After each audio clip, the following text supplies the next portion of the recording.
So last week, as people recessed from church, I received lots of comments about the way that I looked. Several folks asked me if I had changed my hairstyle, which indeed I have. I have pulled the bangs up. Others mentioned that I looked younger last week. A few people said that I looked really well-rested, and someone called me radiant. Dick Mullen marched into my office on Monday, took one look at me and said, "Wherever you were, go back there." You look great, kid. I don't share this to brag or to suggest that the rest of you should make a point to compliment me on your way out of church this morning. I was actually kind of surprised by the comments. I was so surprised that when I got home, I turned on all of the brightest bathroom lights, and I stood there looking in the mirror trying to figure out what everyone was seeing. And what I saw was the face of someone in love. New love, giddy love, head over heels, it's all I can think about love. The bright eyes, the flushed cheeks, the strange open-heartedness you can't quite put your finger on. And while all of you know Piper, my beloved, wonderful wife, and she does certainly make my heart jump on a regular basis, but on this occasion, she was not the cause of the schmoopy glow that I saw in the mirror. For those of you who may not know it, I spent all last month doing continuing education at a center in the Berkshires called Kripalu, where I was training to become a certified yoga teacher. On June 1st, I moved myself into an unair-conditioned dormitory with 7 other women stacked into metal bunks. Each morning, I had to be up at 5:30 in order to be on my yoga mat at 5:50. The days were long and they were rigorous, physically, mentally, emotionally, spiritually. Class wrapped up at 6 p.m. on the short days, and then there was still the homework that had to get done. There was lots of yoga. There was a whole lot more sitting, though, sitting perched cross-legged on a cushion with absolutely no back support. This is not how I would typically design my relaxing trip. And yet 27 days later, I repacked my things into our car, and I felt like a woman transformed. So what's Kripalu's secret? As simple as it might sound, it came down to 3 components: silence, awareness of breath, and then stemming out of those 2 components, the third, prayer. Not the kind of prayer that's a self-consciously composed set of words that you recite in your head, wondering if you're getting the words right enough for God to hear you, but the kind of prayer that wells up when the mind is quiet, revealing things about the person praying that they may not even know about themselves. And I can honestly say that I have never prayed so much in my entire life. And that's something, given that I just finished 3 years of seminary. In seminary, I learned how to love God with my mind, how to pore over carefully argued textual analysis, how to uncover the historical implications of dogma and creed, how to delve into the underpinnings of Scripture and the context in which our sacred texts were written. I learned a lot about how humans have understood their relationship with God, and I learned it from the best and the brightest in the field. But I didn't spend much time quieting my mind in seminary. And that didn't allow me to then open my heart. After all, opening your heart sounds so personal.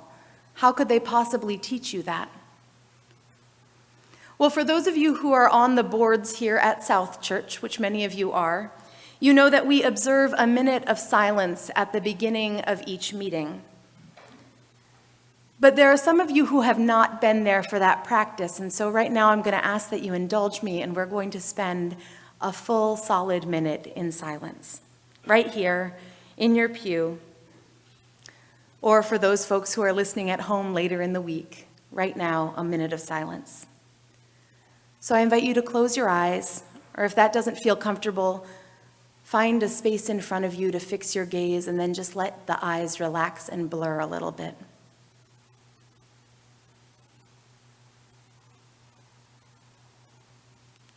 And now notice your breath.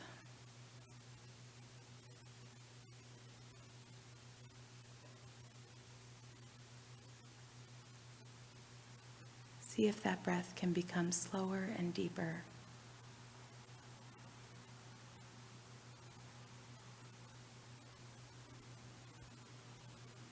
As thoughts come up, acknowledge them and then let them move on.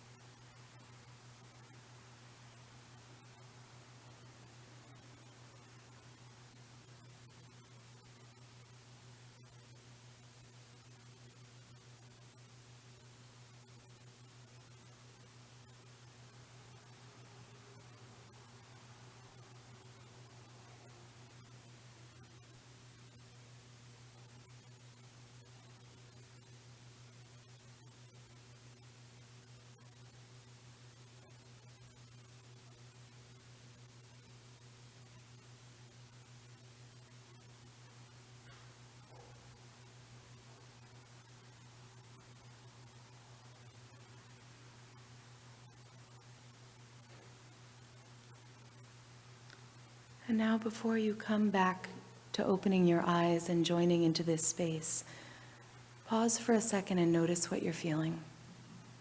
Whatever it is, it can be pleasant or really unpleasant. Just notice. Notice if that silence created a sense of peacefulness or a sense of anxiety.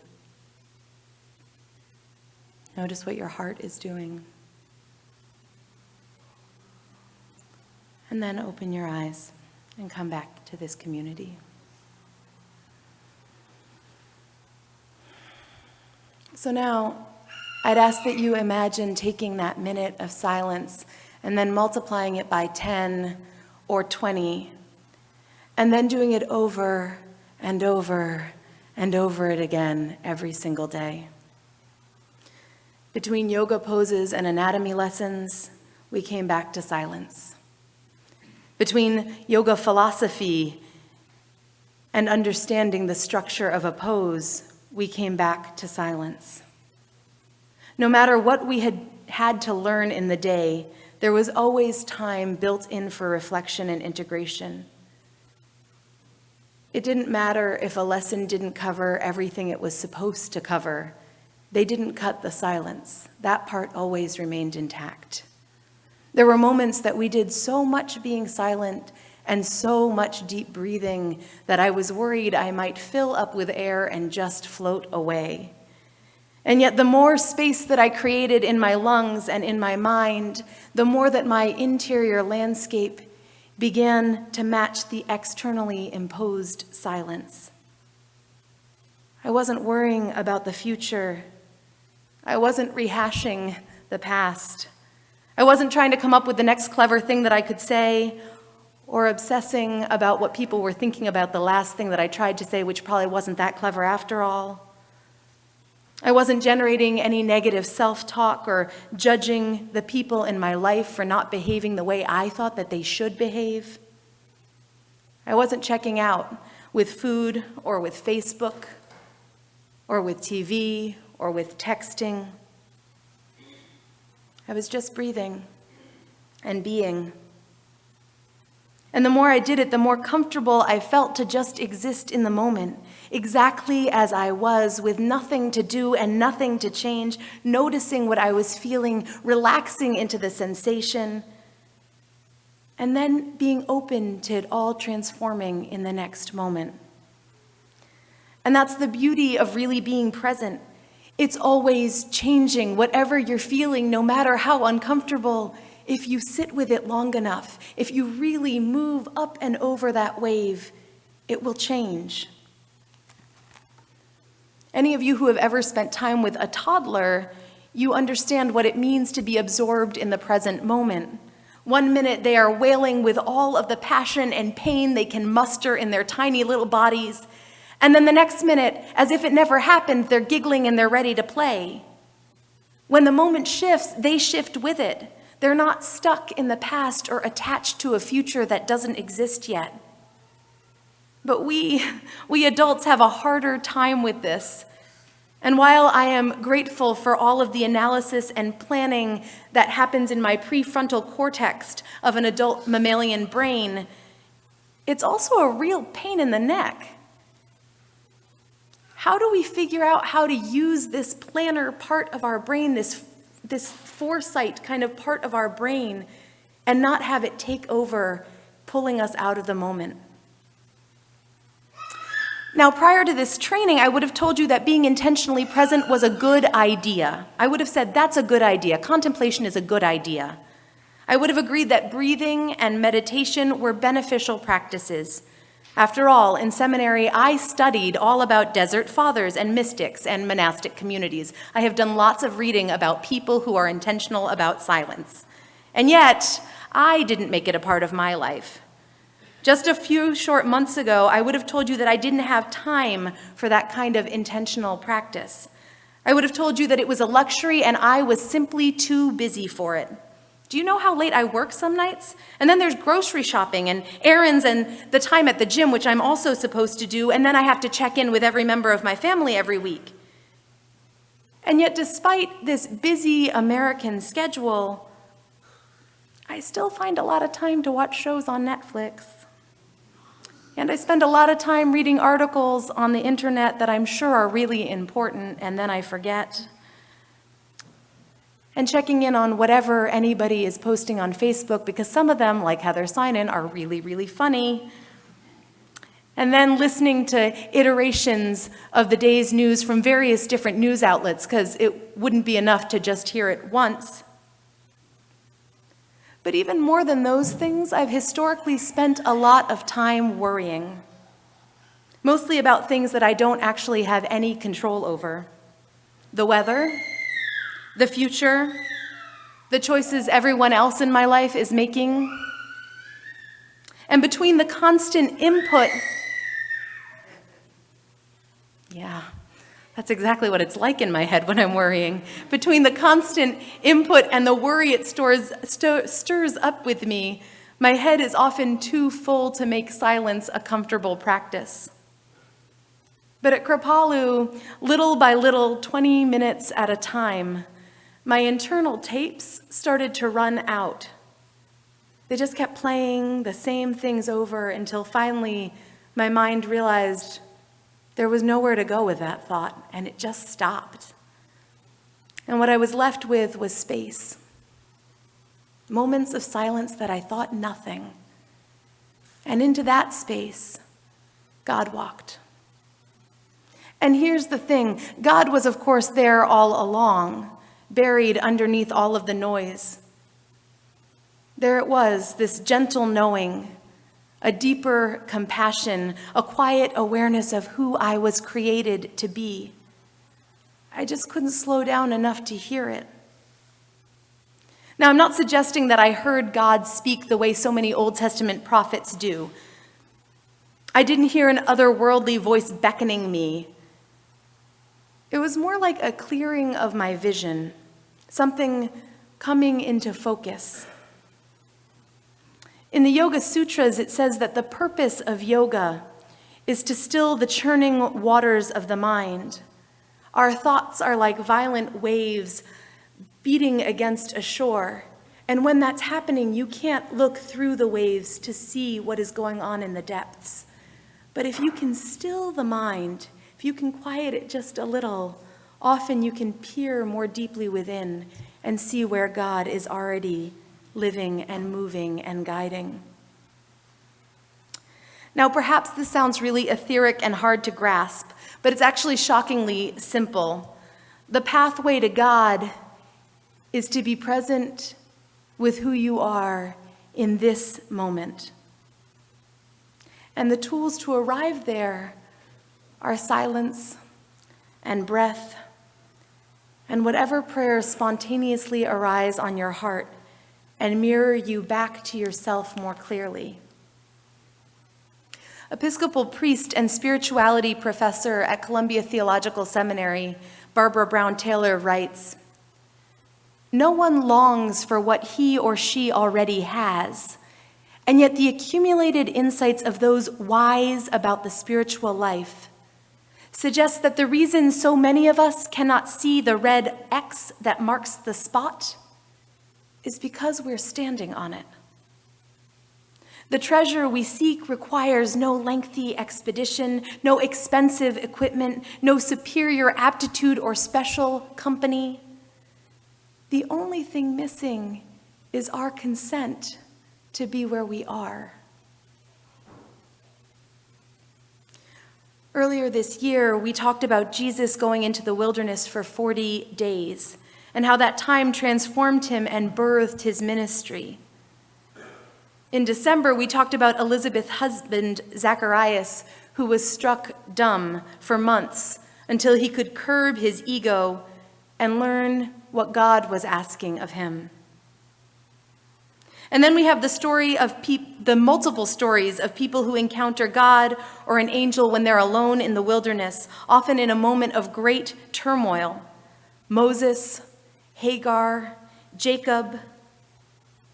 Silence and presence, and some degree of self-reflection seem to be central to revelation in each of these stories. But while these practices are hinted at in Scripture, I would wager that they might have been so deeply a part of life that it didn't seem worth harping on excessively. People in the ancient world spent long hours engaged in manual labor without an iPod or radio. And it doesn't have to go all the way back to the ancient world. I imagine some of you can remember a time when there wasn't a constant influx of noise-making devices. People in the past have traveled great distances by foot, accompanied only by the rhythm of their breath and the sound of their own footfall. Communication with people outside of your field of vision took patience and uncertainty as you waited for a response. And while I'm sure that in every age there were ample ways to stay busy and get drawn into gossip or lost in mental chatter, I do think that for much of human history, there was considerably more unstructured time for thinking. It's only recently that technology has created a context where one can have almost constant mediated input.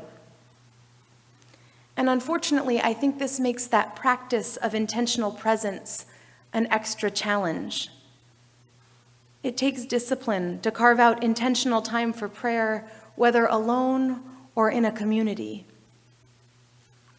For some of us, our Sunday mornings at South Church is the only time we slow down in the whole week. And that's okay. I'm not criticizing that choice. Honestly, even an intentional hour is more than most people in our society are taking. And if you're going to take an intentional hour, I am slightly attached to you taking it here at South Church. I like that. But the thing is, there are 24 hours in every day, and there are 168 hours in every week. And even if you subtract 8 hours for sleeping each night and 40 hours for working during the week, you're still left with more than 60 hours for the rest of your life to fill. And while there are things that we all must do, cooking, household chores, caring for family, taking care of a home and a yard, each of those things, if they're done with intentionality, can be a place to practice prayer. That's right, you don't have to be in a church pew or on a yoga mat. Every moment holds the potential for prayer. In almost everything we do, the possibility exists for breathing and being present with that moment, rather than having your body in one place while your mind is off somewhere else, stuck in the future or in the past. Because when we're present, when we're really truly living into whatever it is we are doing at that moment, that action becomes prayer. Washing dishes, if you are really present, noticing the sensation in your body, the feelings of water, against your hands, the slipperiness of soap, that can be a form of prayer, a way of acknowledging where you are and appreciating the simple goodness of those actions. Chopping vegetables with great presence might tap you into the love you feel for the people for whom you're cooking, or the gratitude you feel for the abundance of the earth. And someone said something to me while I was gone at Kripalu that really brought this home. They said everything can be a prayer. God doesn't just exist in our church buildings. God exists everywhere, and in every moment there's the potential to connect. And I thought, sure, right. So I'm really going to connect with God while I do laundry. And then they pointed out that for people who are facing the end of life, people who are bedridden and may only have weeks, months, or days to live, that thought that they will never again fold warm clothes, that thought that they will never again feel water running over their skin as they wash a dish, that thought that they will never again have that conversation with their loved one, that is something that they ache for. And yet we do these things every day, and I personally forget to be present for most of them. Our text for today was from the Song of Solomon, one of 2 books in the entire Bible that does not contain the word God. And yet the absence of that word doesn't mean that God is not present in those pages.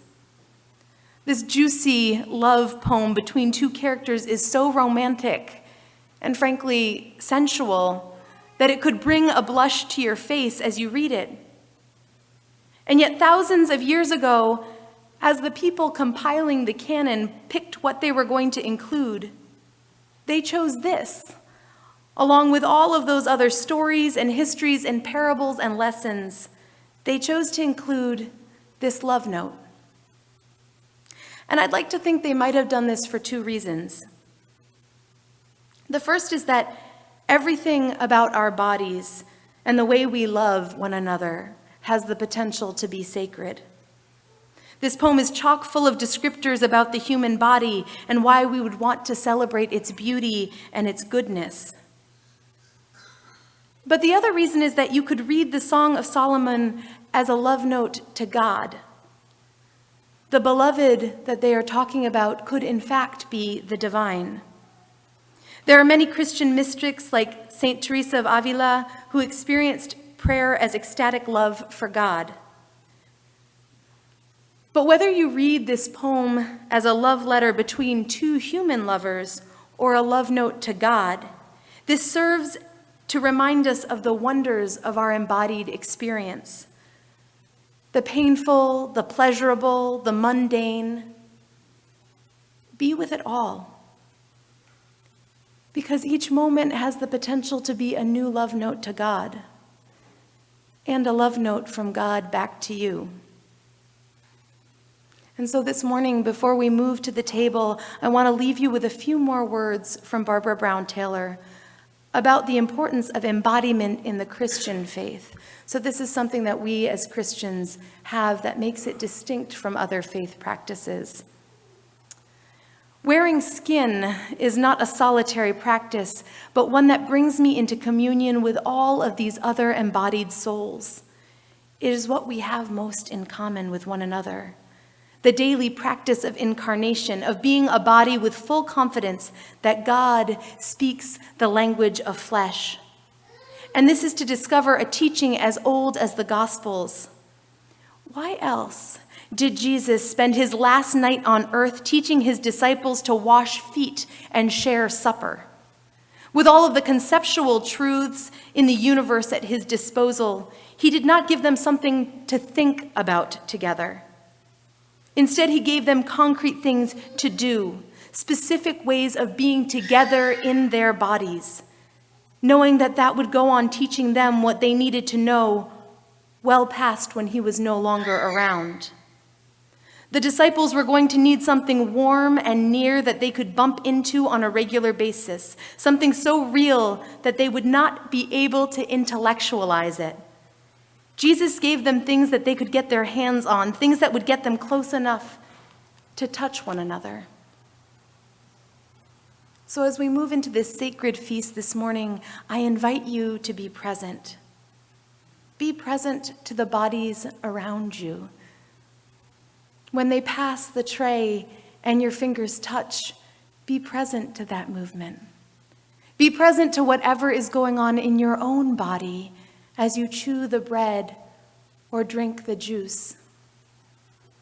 And if your mind begins to wander to your to-do list, to worry about the past or the future, I invite you to just notice it and then come back here to this space and this community, to this moment, to this table, to these people gathered there, and to this communal love note that we are writing to God.